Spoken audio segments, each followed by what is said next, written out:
Salve senhoras, senhores e afins, meu nome é Ruach. Busquei diversas fontes, li todo o Alcorão, me informei sobre a Sharia e esse é o resultado dessa extensa busca. Então vamos ao vídeo.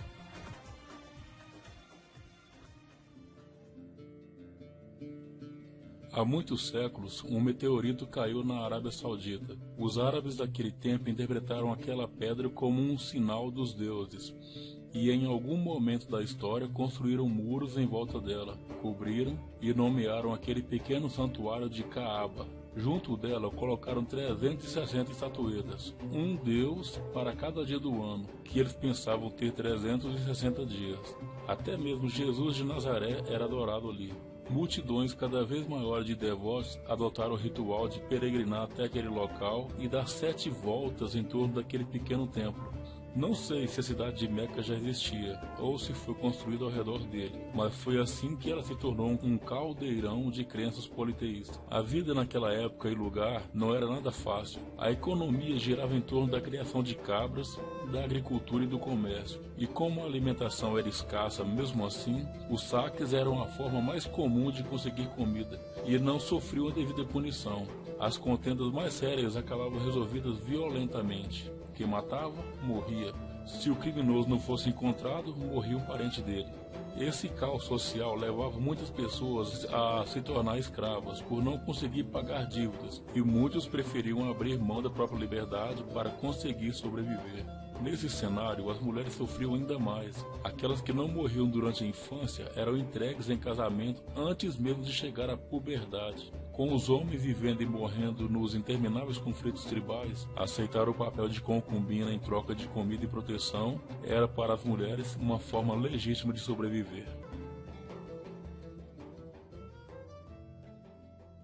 Mohammed, ou Maomé, nasceu por volta de 570 d.C. Era da tribo dos Coraixitas, uma casta alta, mas do clã Hashim, que era bastante pobre. Seu pai se chamava Abdallah e morreu antes do seu nascimento. Sua mãe, Amina, faleceu quando ele tinha 6 anos de idade. Então ele foi viver com seu avô, Mutalib, que também morreu 2 anos depois e, por fim, ele passou a tutela do seu tio paterno, Abu Talib, de quem herdou a profissão de negociante. Meca, por seus motivos religiosos, logo se tornou também um centro comercial para onde convergiam caravanas vindas da Pérsia e da Síria, o que fazia dos romeiros a principal fonte de riqueza da cidade. E com certeza isso influenciou bastante Maomé pelo intercâmbio cultural que ele desenvolveu com tantas pessoas diferentes. Em poucos anos, o jovem tornou-se experiente em realizar caravanas, lutar contra os assaltantes e tomar grandes decisões. Com 25 anos, Maomé casa-se com sua prima, Khadija, rica e 15 anos mais velha que ele.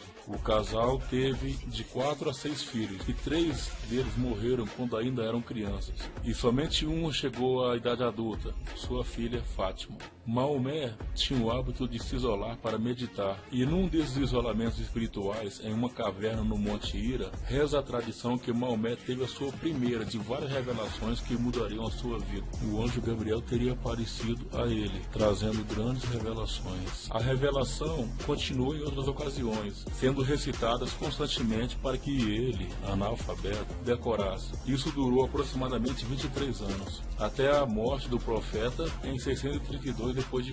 Cada palavra revelada a ele mais tarde seria devidamente registrada por seus seguidores em um livro chamado posteriormente de Alcorão. Esse livro foi dividido em 114 suratas e mais ou menos 6.225 ayats. Em 613 d.C., a nova religião começa a ser pregada, mas logo acumulam opositores que, incomodados com a mensagem que poderia acabar com a lucrativa Romaria, a pedra sagrada, ameaçavam o profeta com cada vez mais ferocidade, até que ele é obrigado a fugir com seus poucos seguidores da cidade. Eles chegam a Yatreb em 16 de julho de 622 d.C., marcando o início do calendário muçulmano no evento chamado Égira.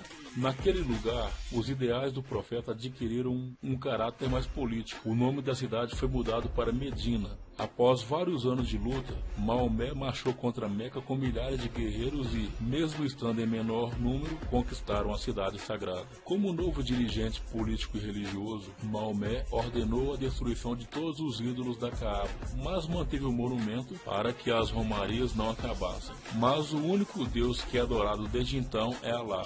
Segundo a tradição, o mesmo Deus dos judeus e cristãos. Assim nasceu o islamismo, a verdadeira religião dos árabes, que acabou com as adorações pagãs e passou a pregar a vida em coletividade, a importância da família, obediência a Deus e à lei. A nova fé começou a se espalhar rapidamente. Em 632 d.C., Maomé ficou doente. Ele tinha febre e constantes dores de cabeça. Morreu após 20 dias, mas a fé criada por ele se tornou cada vez mais viva.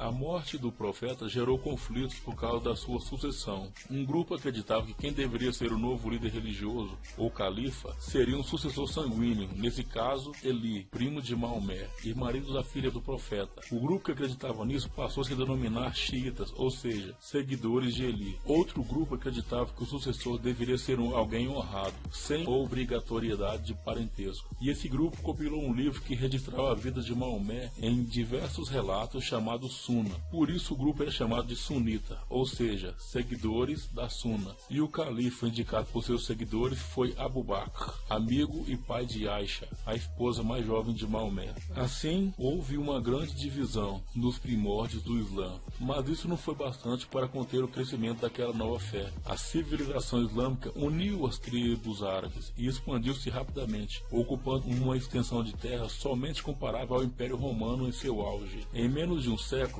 já haviam dominado os impérios persa e bizantino, além da maior parte do norte da África e da Península Ibérica. Somente nessa última região, os muçulmanos permaneceriam por cerca de 8 séculos. Nos novos territórios, os muçulmanos, como são chamados seguidores dessa religião, obrigavam os camponeses a pagar 1/3 da produção. Ao mesmo tempo, introduziram inovadoras técnicas agrícolas que beneficiaram os agricultores, desenvolveram atividades comerciais, cunharam moedas, exploraram minérios e construíram estradas. O apogeu islâmico ocidental foi vivido em território espanhol e desmoronou com as famosas cruzadas, finalizadas em 1492. E essa é outra longa história. Os árabes muçulmanos deixaram muitas marcas no mundo, criando e disseminando muitos aspectos da cultura árabe, contribuindo para o desenvolvimento da cartografia, astronomia, química, medicina, filosofia, indústria, comércio, arquitetura, matemática e literatura.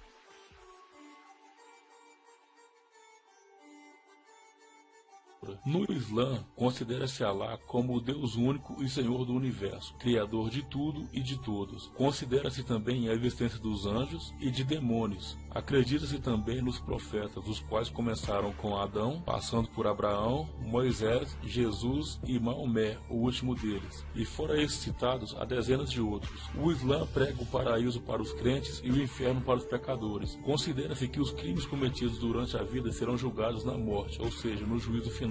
No Islã, tanto os sunitas quanto os xiitas consideram sagrados o Alcorão e a Sharia, que é um conjunto de códigos morais e legais baseados no Alcorão, no que diz o profeta Maomé e na tradição. E esses códigos ditam tudo, desde a forma como o muçulmano deve se vestir, a comida que consome e rituais de oração. Mas seus seguidores divergem na interpretação dela. O Islã não crê na Trindade, nem que Jesus Cristo seja filho de Deus. Aliás, isso para eles é uma grande heresia. O Jesus do Alcorão é bem diferente do Jesus que os cristãos cultuam.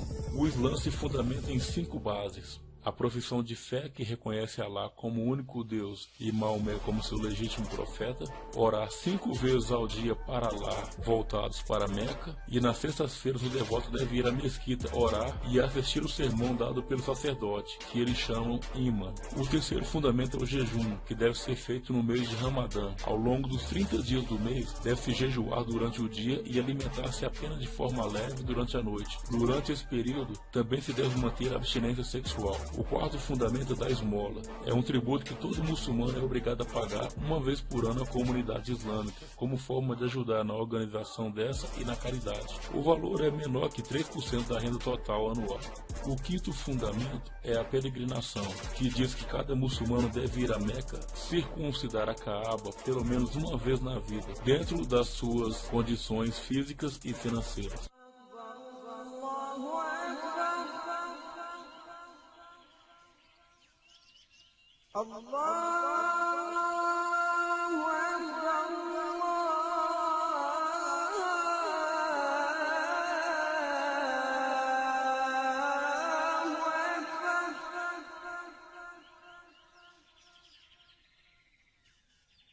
أشهد أن لا إله إلا الله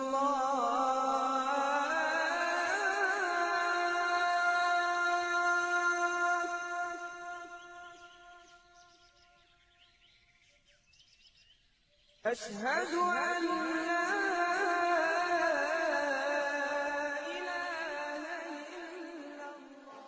O islamismo permite a poligamia, tendo o homem direito de possuir até 4 esposas, desde que consiga mantê-las e seus filhos de forma igualitária. Dependendo do país, as mulheres possuem ou não maior liberdade perante a sociedade, sendo permitidas andarem sozinhas e até mesmo dirigir. A mulher deve cobrir a cabeça com um véu, em sinal de respeito ao marido, aos filhos e à sua família, mas não precisam usar dentro de casa, desde que na presença apenas dos familiares. Dependendo do país, as restrições ao uso do véu são rígidas e as mulheres têm que usar a burca, veste que cobre, à exceção dos olhos, todo o corpo. Os homens também possuem o costume de cobrir a cabeça com turbantes e outros tipos de chapéus, embora não seja seu uso obrigatório. Atualmente, o islamismo é a maior religião do mundo, em torno de 1,6 bilhão de praticantes, e também é a que mais cresce, principalmente no norte da África, Ásia e Europa. O catolicismo vem em seguida com 1,3 bilhão, depois o protestantismo com uma média de 900 milhões,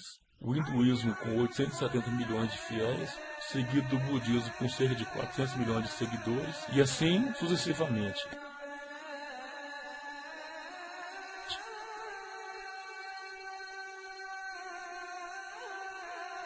Hoje em dia, costuma-se associar bastante o islamismo ao terrorismo, o que é bastante precipitado. Para começar, nem todo árabe é muçulmano. Muitos seguem outras religiões, como o judaísmo e o cristianismo. E muitos muçulmanos não são árabes também. Há muitos asiáticos, europeus, americanos. Em qualquer religião, há muitos fundamentalistas, ou seja, pessoas que ligam sua religião a preceitos muito literais, utilizando até a violência se necessário. Há grupos fundamentalistas no judaísmo, como o Kashkahan Chai, que o objetivo é restabelecer os territórios judaicos como determina a Torá e expulsar os palestinos da religião.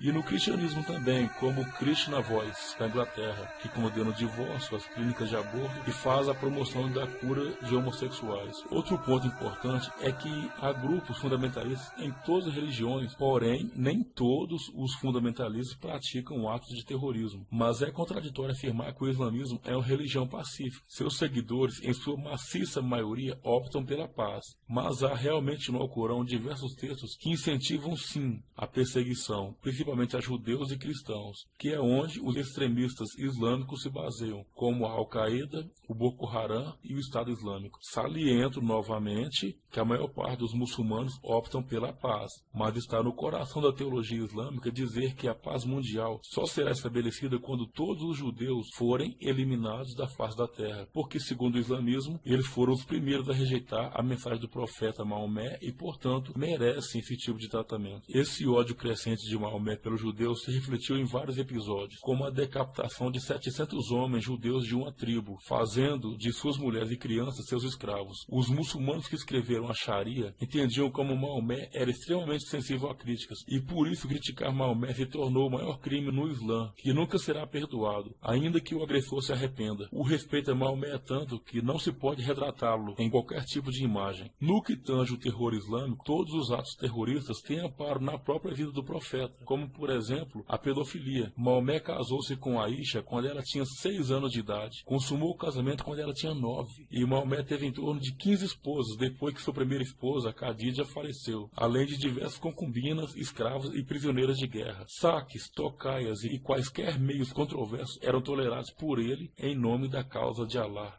Então aqui vão alguns trechos do Alcorão que servem de fundamentos para os grupos terroristas do islamismo. Alcorão 5:51. Ó fiéis, não tomeis por amigos judeus nem cristãos, que sejam amigos entre si. Porém, quem dentre vós os tornar por amigos, certamente será um deles. E Alá não encaminha os inimigos. Alcorão 3:151. Infundiremos terror nos corações dos incrédulos, por terem atribuído a Deus, sem que ele lhes tivesse conferido autoridade alguma para isso. Alcorão 4:74. Que façam guerra pela causa de Alá aqueles dispostos a sacrificar a vida terrena pela futura, porque a quem fizer guerra pela causa de Alá, quer perca, quer vença, concederemos magnífica recompensa. Alcorão 2:191. Matai-os, onde quer que os encontrei, e expulsai-os de onde vos expulsaram, porque a perseguição é mais grave do que o homicídio. Não os combatais nas cercanias da mesquita sagrada, a menos que vos ataquem. Mas se ali vos combaterem, matai-os. Tal será o castigo dos incrédulos. Alcorão 9:20. Os fiéis que deixarem suas casas e sacrificarem seus bens e suas vidas pela causa de Alá, obterão maior dignidade ante Alá e serão os ganhadores. Atualmente, o islamismo é a religião oficial em 39 países. 90% dos muçulmanos são sunitas e 10% são xiitas. As populações desses países concordam que a Sharia deveria ser a lei oficial de seus respectivos países, e grande parte da população, entre 20% a 40%, dependendo do país, condena os atos terroristas contra civis, mas acha esses atos de violência justificáveis. Menos de 30% da população do Paquistão, por exemplo, quer um governo democrático, contra 75% da Tunísia. São muitos os ataques terroristas pelo mundo, mas é bom lembrar que as maiores vítimas desse terrorismo são os próprios muçulmanos. Eles são os que mais sofrem com os governos ditadores, são os que mais vivem no meio de guerras. São muçulmanos extremistas atacando a população muçulmana comum, atacando seu próprio povo.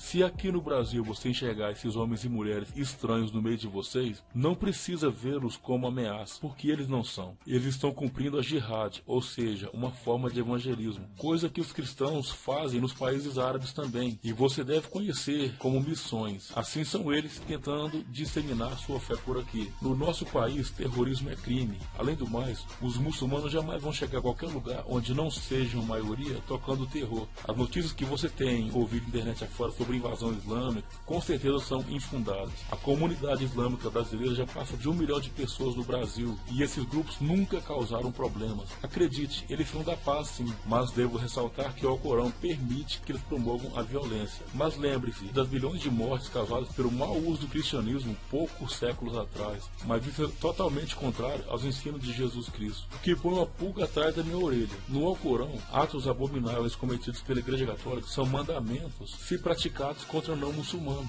Os muçulmanos são minoria por aqui, mas e se eles se tornassem a maioria da população brasileira? Essa boa convivência continuaria? Quando o islamismo chega ao poder, a ditadura se instala na maior parte dessas nações. Dificilmente outras religiões são aceitas. Dos 25 países que mais perseguem cristãos, por exemplo, 18 são muçulmanos. Para os muçulmanos, a religião deles é a única correta, a única que salva, e quem não a segue é infiel. Assim como outros credos por aí, como por exemplo o Testemunho de Jeová e Congregação Cristã, a famosa Igreja do Véu. Mas, via de regra, nós cristãos somos mais flexíveis quanto a essa visão. Nosso livro sagrado, a Bíblia, é bem mais antiga. O Novo Testamento, quase 700 anos mais velho que o Alcorão, prega a paz. E o Alcorão não condena a violência contra os não muslims, ou seja, muçulmanos. Tudo é uma questão de fé. Depende de você analisar com conhecimento de causa se ele é perigoso para você ou não. Para mim, a melhor forma de combater o crescimento do islamismo é não se converter a ele. Para isso, devemos seguir os conselhos do profeta Oséias, no capítulo 6, versículo 3.